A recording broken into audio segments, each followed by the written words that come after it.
Welcome to Straight Outta Health IT. Getting into health tech is rough, but here's an unfiltered dialogue of healthcare leaders and influencers covering a wide variety of issues affecting healthcare and the health tech industry. And now your host, Christopher Cunny. Hello, everyone. This is Christopher Cunny, and welcome back to another episode of Straight Outta Health IT. Today, we're going to be talking about Brain Tumor Awareness Month. In particular, we're also going to be talking to a patient and getting their experience around their journey in managing their son's condition from the mom's perspective. And if we're lucky, we actually might get a special guest that will join us later in the program as well, too. Let me jump right into this because we got a lot to talk about. May is actually, for those who don't know, May is actually Brain Tumor Awareness Month. And it's usually observed in the United States, although it's gaining greater traction across the world as well. And it serves as an opportunity to raise awareness about brain tumors, including their impact on the patients and their families, the need for advances in research and treatment, and the importance of early diagnosis. It's a time when nonprofits and health organizations and survivors and families come together to promote education on the signs and symptoms of brain tumors and advocate for research funding and provide support and resources to those affected. During Brain Tumor Awareness Month, various activities and events take place, such as fundraising, walks or runs, information sessions, social media campaigns, and the distribution of gray ribbons, which I didn't know, but now I do. I got to get one, symbolizes brain tumor awareness. These efforts not only aim to enhance the understanding, support of these directly impacted by brain tumors, but also encourage the public and private investment in research and development of better treatments and options to finally find a cure. Finally, I wanted to also introduce my guest, Erica, and her son, Austin, who right now sleep, but we're gonna bring him on later in the program for you guys to meet this amazing superhero. And Erica is a mom, and her son is a brain cancer tumor survivor. And I forgot to say your whole name, Erica Olenski. And she is here to share her story and her son's story about brain tumor awareness and just their journey as a mom, an advocate, and a survivor of this unfortunate illness. But before we do that, just a quick blur, because this is really not about me, but I will just let you that in 2016, actually, I was diagnosed with 2 brain tumors myself and went through brain surgery in 2017. Obviously, I'm still here, so I'm a survivor as well. Mm-hmm. And I definitely am very sensitive and passionate to anyone who's received that diagnosis and who has had to go through that journey as well, especially a young child as well. So that being said, I'm going to stop talking. I'm going to introduce you to my supermom, Erica Olenski. Thank you so much, Christopher. It's a pleasure being here, getting to chat with you today about such an important topic. Thank you, Erica. Let's jump right into it. And one of the things I always ask my guests that are on the podcast is, tell me your story, your journey. Obviously, you have a child that has been diagnosed and has gone through treatment. If you would just take a few minutes and share with us those things you're comfortable with sharing, his story, your journey, and what you are now advocating for. Yeah, absolutely. Remarkably, 5 years ago this month, in Brain Tumor Awareness Month. Oh, wow. 5 years ago, August, my son was 5 months old, and for 2 days, really, 3 to 4 days, he was throwing up. Right. 5 months old baby, set up, you go with it. And we were actually, as a family at the time, we were in the process of selling our home. We were planning to move across the country. Sure. So we had listed our house for sale. August was getting sick through the week and never spiked a fever. I just, as a mom, making sure he's hydrated, making sure outfit's what we need. He'd been acting a little bit funky, just not himself. Sure. But he was throwing up. Right. Okay, maybe there's that, right? Maybe there's something going on. Sure. So my spidey senses all week said something's not right. I don't know what it is. Right. But all my typical escalation points weren't happening. It was just we were in this loop where nothing got infectious. Brain fevers or anything like that. Honestly, it's been a lot easier. Sure. But it was 3 or 4 days, and we were planning on going to Denver, Colorado that weekend Interestingly enough, this year is the same days of the week. Friday, May 17th of 2019 is when all this happened. And Friday, May 17th, we were planning to leave on Sunday, the 19th. And if he throws up one more time before the day's over, I'm just going to take him in. Sure. He'd gone, I think, 8 hours that day without throwing up. Lo and behold, at dinner time, he got sick again. And I said, I'm taking him in. I'm just going to get him fluid. So he is ready to go when we're ready to hit the plane running on Sunday and getting everything all loaded up. We're going to do that whole process taken care of. So I took him in to our satellite children's facility in Plano, which is part of the children's health system. And the ER doctor, when she saw him, said, the soft spot on his head looks more firm than I would expect. I don't know what that means. I was looking at that for hydration. That's how you make sure that babies are staying hydrated. Exactly. So I was thinking, he's been hydrated all week. I don't know. It just feels a little more firm. I'm going to run a CT scan of his head. Rule out everything else. Lo and behold, the CT scan showed that there was a 3-centimeter mass wrapped around his brainstem and spinal cord. And with where it was positioned, it was causing something called hydrocephalus, which is when the cerebral spinal fluid, that is what cushions your brain in its skull, the pressure had built up, and the pressure was causing him to have the vomiting. And so we were, at this point, it had become such a pressurized environment that things were urgent, and he was needing clinical attention immediately. The team in Plano said, you're headed to Dallas. You need to get in front of the neuro team right away. And we were care flighted from Plano to Dallas. To get in front of that team for emergency surgery that weekend. When they got in there for that surgery, 5 months. 5 months old. Full term, healthy, breastfed baby. I'm thinking I did all the right things. What on earth is happening right now? And that's the funny thing about cancer, right? And brain tumors. There's no rhyme or reason. There's no rhyme or reason. I'm sure there's lots we're learning right now in terms of research and a lot of things we have yet to learn as well. But as a mom, I did everything that I knew with what I had. And there was not an explanation for it except sometimes lightning strikes. And it's an unfortunate circumstance when that happens. Thankfully, the team in Dallas was able to get him stabilized through the weekend. And when they went in there for the procedure, they said it's way more extensive than what we expected to see. We're going to ask to hold off until Monday. We can get an A team in on here to do this procedure. It's a non-negotiable. If he's going to survive, he has to have this done. If he didn't have it, we know what would have happened. We went in on Monday morning, on Monday, May 20th, and he went in to have this procedure, and he had a 14-hour brain surgery. He was not expected to survive the procedure just by the nature of the procedure itself at 5 months old. Of course. He was expected to actually lose more blood volume in his body in the procedure than what they'd be able to replace enough, which was the big variable that we were facing in that procedure. But he survived. And that was the start of a miraculous story, both miraculous in that day, but really his recovery has been nothing short of miraculous. And I think all of his care team, even to this day, would agree with that. Yeah, he is definitely a miracle baby. For sure. So fast forward, you've gone through that process and gone through this surgery, and the surgery was successful. It was. And so what happened next? So the funny thing is with brain tumors and brain cancer is you don't know it's cancer right away. You have to send it off to pathology. So we knew it was a brain tumor. We didn't know what we were dealing with. Malignant or not. And so that was a very bizarre experience to go through when you're eager for answers and you're living in this very traumatic, uncomfortable space already. Absolutely. What's the next step? What are we doing? I don't even know. And what happens if it is malignant versus benign and all of that. Exactly. It was 2 weeks before we got the pathology report back, and we got it back on his 6th-month birthday. And it had indicated that it was anaplastic ependymoma, which is a very aggressive and rare form of a central nervous system cancer. So slightly different than brain cancer in the way that maybe we think about it. But something unique about central nervous system cancer and ependymomas in particular is that they grow from the ependymal cells, which are in the cerebral spinal fluid. And so that can really appear anywhere that cerebral spinal fluid exists. And oftentimes when these things do occur, it'll be near the brainstem, or it can continue on all the way down the spinal column, and even appear in other parts of the brain as well. And then, so what's the treatment?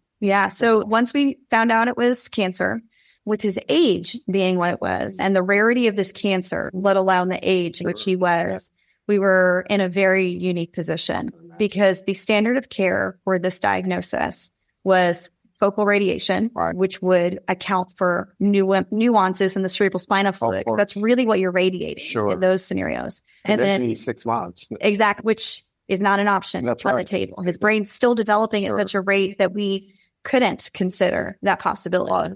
So there's a newer form of radiation that has gained a lot of traction with really phenomenal outcomes over the last decade, and probably a little bit more than that actually now, called proton therapy. Yeah. So it's a Tell us about that. Yeah, so it's a hyper-targeted form of radiation to sub-millimeter precision. And it really helps allow less collateral damage from the radiation. You can deliver that in a much more targeted way. Which has been groundbreaking for a lot of cancers. Even something is like a breast cancer, for example. Historically, if you use radiation, you'd have all of the area near the breast that you're radiating that could be impacted by that radiation. And so something like proton therapy has been revolutionary because now your lungs are protected, your heart's protected. These other vital organs that are all in that same space are all now untouched by the radiation. You get all the benefit of the radiation with it being hyper-targeted, which is, as you can imagine, critical when you come to the brain, growing brain. Child. Exactly. And by the way, I'm pointing this way because he's over there taking a nap. Taking a nap, like a happy 5-year-old. Absolutely. So we found out it was cancerous, and because we knew proton therapy was now an emerging technology on the table, that considering his age still, there was some uncertainty around maybe getting him closer to a year. The brain is developing at such a rapid pace. Anything that touches it can have catastrophic and exponential impact as the brain develops. So how do you weigh that against the aggressive nature of the cancer as well, too? I would imagine that this is a fairly aggressive form of cancer as well, too. With anophthalmopendymoma, the best outcomes you can have are in a large part possible with something called a gross total resection, when the entire tumor is removed, followed with radiation. However, because of his age and because of those things, one of the scenarios in which our care team presented us with that we ultimately decided on was to proceed with chemotherapy, not to reduce or remove the tumor, knowing that the chemo wasn't going to do much to get rid of it, but to slow. And can we pause any development of the tumor itself until we can get him closer to a year old?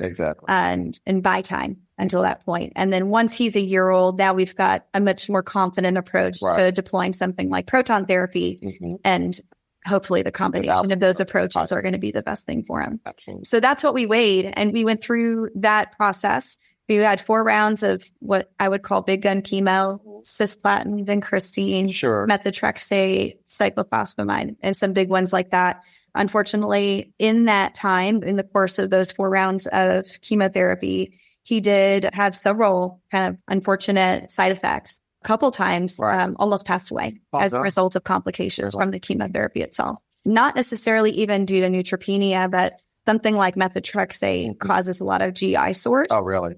Okay. That can be a complication from that drug. What is it? And bleeding or something? Exactly. It's trigger warning for those of you listening, but I want to give you a moment to remove yourself from the conversation before I go down this path. But it's an important part of our story because it's our story and what we experienced. But methotrexate, on round 3 of methotrexate, those sort of opened up in his GI tract, and he spent the weekend vomiting, not just normal contents, but blood clots. And it was a pretty horrifying scene. As a child, absolutely. Oh my gosh, I have lots of visuals scarred in my brain, unfortunately, from that. But I think that it opened my eyes a little bit to that experience in particular, to even the value of considering some alternate therapies that can complement these more traditional approaches. So let me stop you there real quick, because obviously you had a lot on your plate to manage or deal with in terms of options for treatment. Did you go and get second opinions and third opinions? At that time, I didn't. Okay. At that time, I didn't. You're very confident with the care team. I don't know if I'd even call it confidence, but in that moment, the trauma of the experience really inhibited my brain's ability to process information. And I was a little more naive than I am now in terms of what options are there for caregivers to go and explore. If someone said, hey, go seek a second opinion, at that time, One, it was really traumatizing for me to even research his diagnosis. Sure. I think it took me 3 years to Google anaplastic Isn't that right? and in a large part because the results around it that I would see would come around survival. And I didn't want to see those numbers. Sure. As far as I knew, my kid was alive and we were moving forward. Right. And we're fighting. And I didn't think that those numbers were going to help that thought process. Exactly. And so it took me a long time to even Google the diagnosis itself, Right. which also meant that I was very limited in terms of what research and things I was also exposing me. Sure. I built up a lot of courage in my own recovery and the journey. So what would you tell yourself now, knowing what you know now, and if you could go back in time and at those critical moments where you were having to make those decisions, would you tell yourself anything different now that you didn't know that? If I could be me now, helping myself, then, I would have taken that burden from her. But I don't think I would have expected past what do you mean? that. What do you mean by that? I think of just honoring that moment I was in. I was not at that point capable of doing that kind of research. Oh, I see what you mean. It was too traumatizing. Sure. And if I could now take me now on my experience and what I've learned in this time, knowing what I've seen and what I've acquired in terms of skills and all the things I've learned. Exactly. I would just do that for past me. Sure, let me educate you. Let me go do that work for you. I know it's ahead and I can help you, but meeting me in that space, I would do whatever I needed to do to help take that burden from her. Exactly. I wouldn't expect her to take that step, even though it could have been beneficial. But the fight at that point in the journey, it was too raw. Right. It was too raw.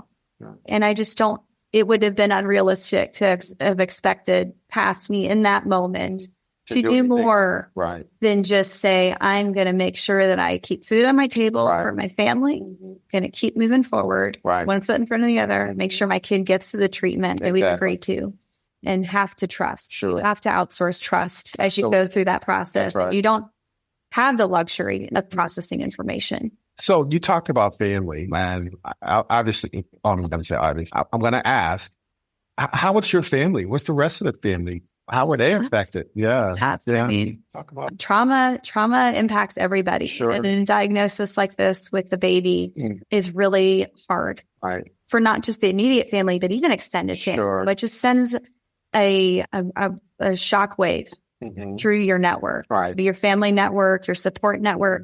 And what really becomes apparent is the work people done leading up to that moment for themselves. Oh, interesting. Yeah. The people that showed up in those moments were ones that had taken time to work on themselves and prepare themselves, be aware, mindful, all of these things that we talk about and how it's good to be mindful. The people that did that work leading up to that news event were the ones that were capable of showing up for us in that space. Okay. The ones that didn't make that investment ahead of time struggled a lot. Really?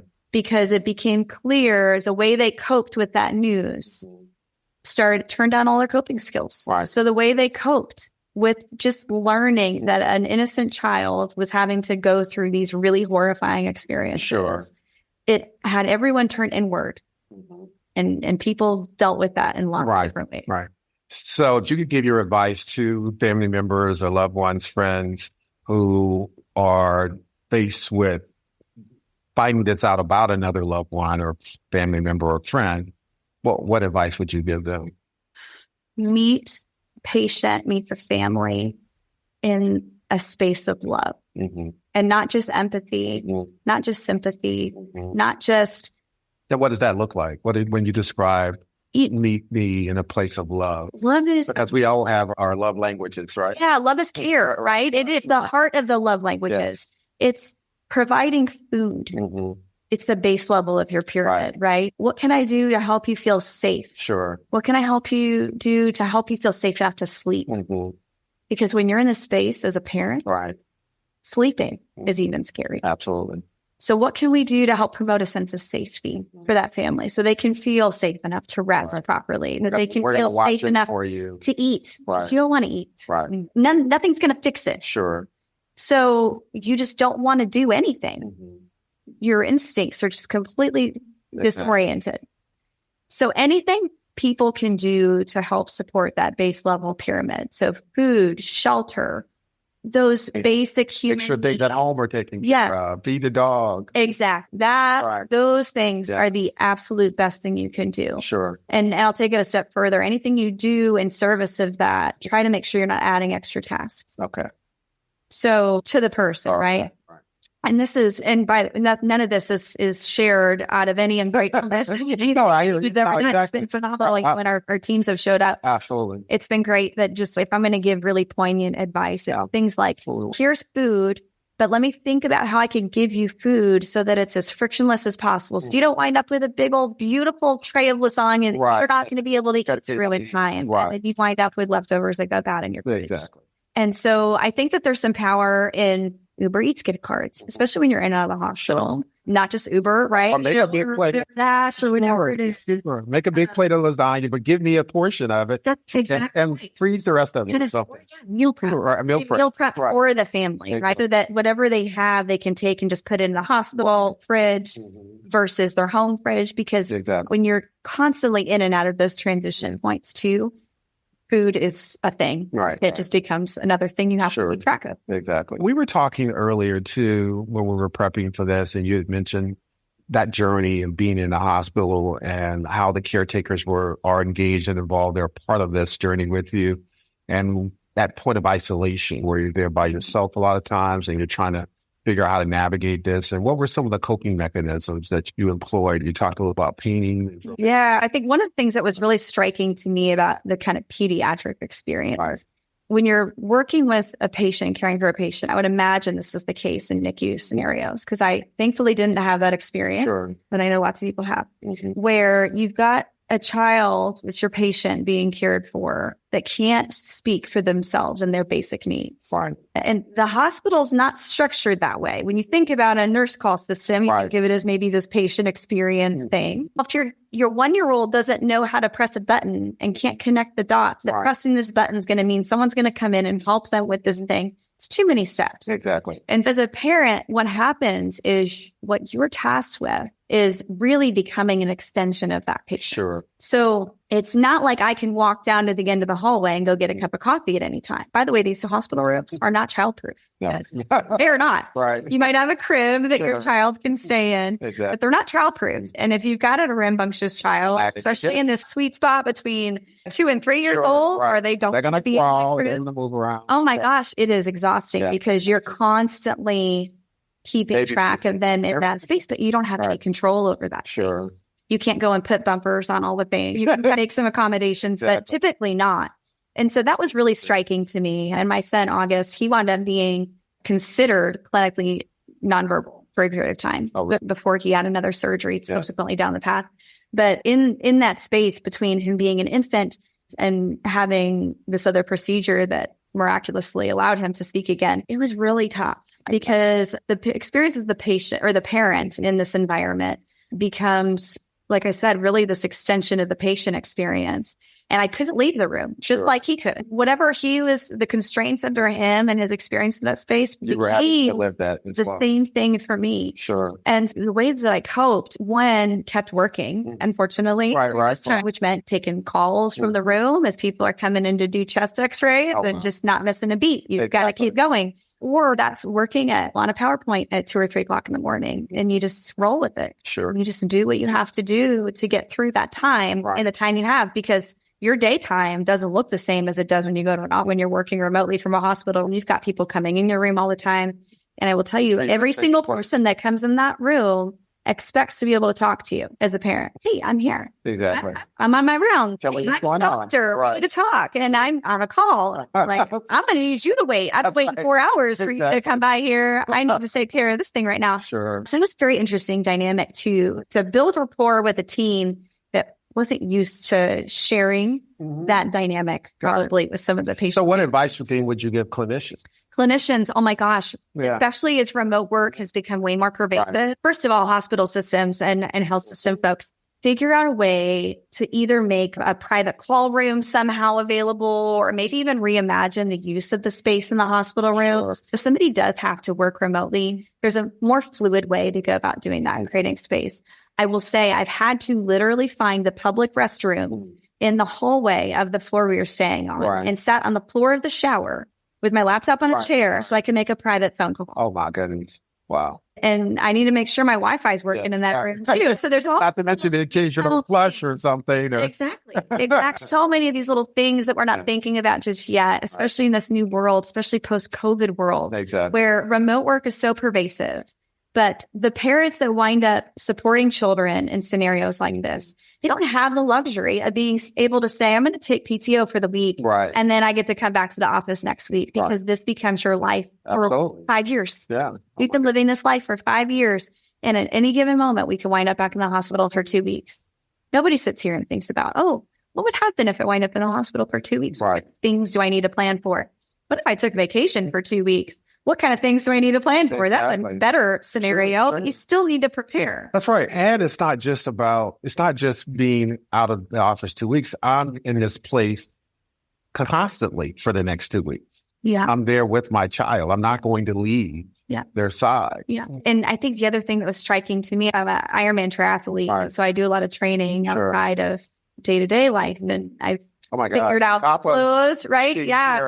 I figured out ways to make it work in some cases. But when you're in the hospital again for a period of time, what do? There's not a gym that I can go to. There's not a space. There's not a track. I don't know if the expectation really is like that a hospital is going to go and build something like this. But I think that there's an opportunity for health systems to consider that parent experience of care supporting their kids so they're not having to leave the facility. Is there a way we could make it? It may not even be a child. It could be a mom or dad or a husband or wife. Absolutely. Or a significant other. But give them the tools to take care of themselves so they can show up for the patients. Because if we can have them show up for the patients, everybody gets better care. Absolutely. And you're going to get better health outcomes by making that kind of investment. Exactly. Full stop.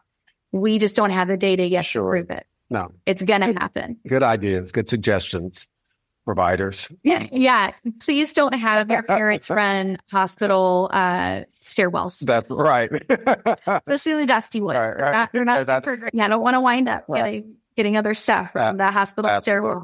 The other thing on the coping side that has been very helpful or what was very therapeutic for us was art. Let's talk about that. In the hospital room, you don't get the ability to control a lot about your space. You don't get the chance to say, well, I'm going to go put this chair, I'm going to just switch out the chair altogether. I can maybe redecorate. Chair out. I can't put up blinds. I can't put up curtains. I might be able to add a blanket, look more homey, but I'm very limited in what I can do.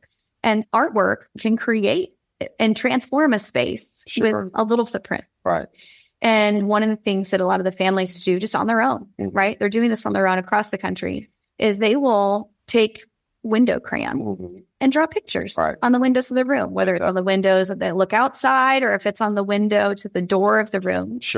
And when you're in the hospital room, and not just in that immediate space, but let's say you graduate to being able to go for a walk around the floor. You now can leave the space of your room, but you're still not quite well enough. You can't really go down to experience park or the playground or the cool. Like a walk 20 yards down and 20 yards back. But what you can do is you can go for a walk and look at the artwork out of their doors. Cool. You can see without getting in their sacred space of their room. Get a little feel for maybe who they are and what they're about. It's patients. They just wind up in a room and you inherit artwork that was previously on the door from before. And that's fun too. It becomes a focal point for that space. And you can always reserve the right to change it if you want to switch it up. But there was one time outlet, though. There was one time we were admitted in the fall of this last year. My son wound up developing the kind of a pre-pneumonia while he was going through cancer treatment for a brain tumor recurrence. And one of the theme songs we have for our family is the Bob Marley 3 Little Birds. Oh, I love that. We've got 3 babies in my family. And so we call our babies the 3 Little Birds. We're in a bit of a blended family now. So it's a good moniker for our group and our crew. And so we sing the song all the time as a family. It plays at bedtime every night. When it's 8:00, you guys ready to go to bed. 3 Little Birds is on the radio. It's going off. And we wound up in this room and lo and behold, there's 3 little birds on the door to our room that we got admitted to. And so it was one of those moments where I didn't want to touch it. Of course. There's our 3 little birds room. It was a good omen. And one of the things too that's definitely fueled my experience of life is just embracing those little symbols when we do encounter them in our journey, whether it's 3 little birds or the number 22 or whatever else might be along the way. Just stopping and recognizing and saying, I'm right where I need to be right now. Even though it hurts and I feel uncomfortable and I don't like this and I'd rather be other places right now, I'm going to go with it. That's the clarity that this has now. I'm going to go with this. In its small space. So you mentioned also, you talked about the drawings, but you actually created a foundation. I did. As a result of this. Let's talk a little bit about that as we wrap this up. And I would love to then introduce See if he can come up. If he's not, that's okay. We'll have another time to do this. That would be perfect. So we did, one of the things that we thought about was, how can we make this access to artwork, which had proven really therapeutic for us in our journey, available to every family that comes into the hospital as a way to control their space. But the other thing that was very striking as I was reflecting on our own experience was how valuable that artwork became in terms of us telling our own story and the journey that we had along the way. And so when I think back on the hospital stays, I think about, I drew a hay from Moana on the door when he had this stuff happen. Oh, wow. So it's and then, when he got admitted to the ICU, he had work that I drew on the door from Finding Nemo. And these become fixtures in our mind when it comes to processing our own health trauma. And so it's more even just than the access to the crayons, but it's really about how can we commemorate and honor the health experiences that happen in those sacred spaces and those rooms for the families that go through that and the caregivers that care for those patients. Because I think it's a lot more than just the families. They get engaged. The nurses in their in between shifts, or if they're working with one patient and you just are really close to them and their own person, their story resonates with them in some way and they just bond.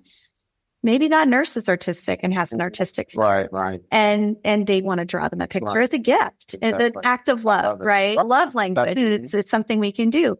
And so maybe part of that nurse and their experience is tied as a fixture to this piece of artwork. How do we preserve and commemorate that as a way to honor and represent these things that are so formative to our experiences in healthcare that shape who we are as people outside of the hospital? And how can we honor those things so that they become positive and healing tools for us as we process our own trauma? And then help us tell that story so we can advocate for others, that help just the industry become better informed so that as we make decisions going forward, they're much more aligned with this future world that I know we've all been talking about for a while. Outcome-based care. What does that look like? That's right. It's family-centered. Absolutely. And community-centered. Exactly. And they're still human beings. And we have to have it human-centered. Exactly. To your point. There's so much more I want to talk to you about. Unfortunately, I don't. That's okay. We're running out of time. Our teaser out there. We got our teaser out there. So there's going to be a part 2. And that's for certain. 2 things as we wrap this session up. One, if someone wanted to support the foundation, how would they reach out to you and provide that support? And 2, as you've gone through this amazing journey with this amazing young man, any advice, any kind of points of reflection that you want to share with others who might be going through similar journeys as well? Yeah. So the first question, the foundation is a 501c3 nonprofit, which was a big win for our organization to get that status, which was great.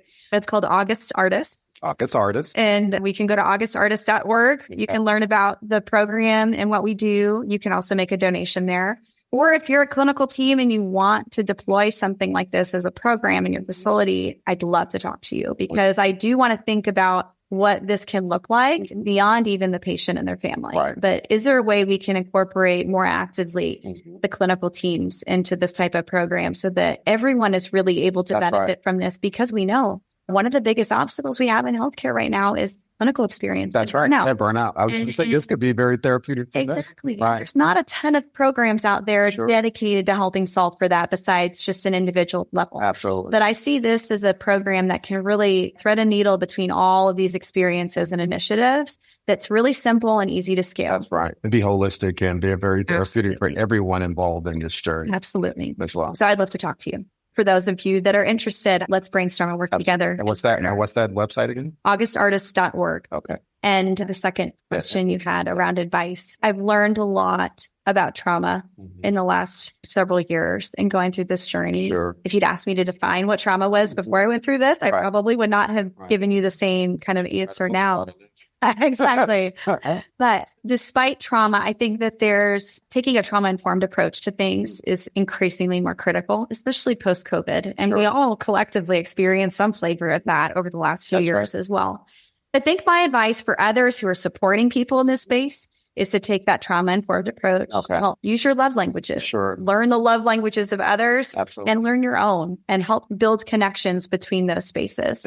If you're going through this experience directly, the best advice I have is also feel unapologetic about caring for yourself. You have to put your oxygen mask on first before you can put it on other people. Whether that's you as the patient, you got to take care of yourself. You're allowed to focus on yourself. If you're the parent of a child going through this, you are allowed to focus on yourself. That's good advice. If we all focus on ourselves, we can care for each other. And care for others. Exactly. Wonderful. We'll leave it at that. And guess what? I'm going to make this a little bit of a teaser. Okay. He is deep into sleep, and we are not going to just bother. With the best intentions. Yeah, exactly. With the best intentions, we are not going to disrupt that good, healthy sleep that he's getting right now. So I'm going to commit to having a phase 2. Let's do it. And at that point, we will introduce our superstar here. So we'll make this a little bit of a teaser. Erica, thank you so much for sharing your story. It's inspiring. And this young man is an amazing blessing and a miracle. And no, we didn't even talk about technology as a whole, but technology had a huge part of this as well, too. We'll maybe get into that in our next phase 2 of this, or the second episode of this as well. That being said, we're going to close it out for now. Thank you, everyone, for taking time out of your busy schedule to listen in and hear this story. As always, I appreciate your support, your comments, your feedback. And until next time, take care and God bless. Thank you so much for listening to Straight Outta Health IT. We hope you enjoyed today's guest. For more unfiltered dialogue of healthcare leaders and influencers, be sure to tune in next week. For the show notes, transcripts, and resources, please visit Apple Podcasts, Spotify, or your favorite streaming platform. We invite you to give us feedback by reaching out to Christopher Cunny on LinkedIn, just searching for Straight Outta Health IT, and you'll find us. We are constantly having live discussions about diverse topics in the industry.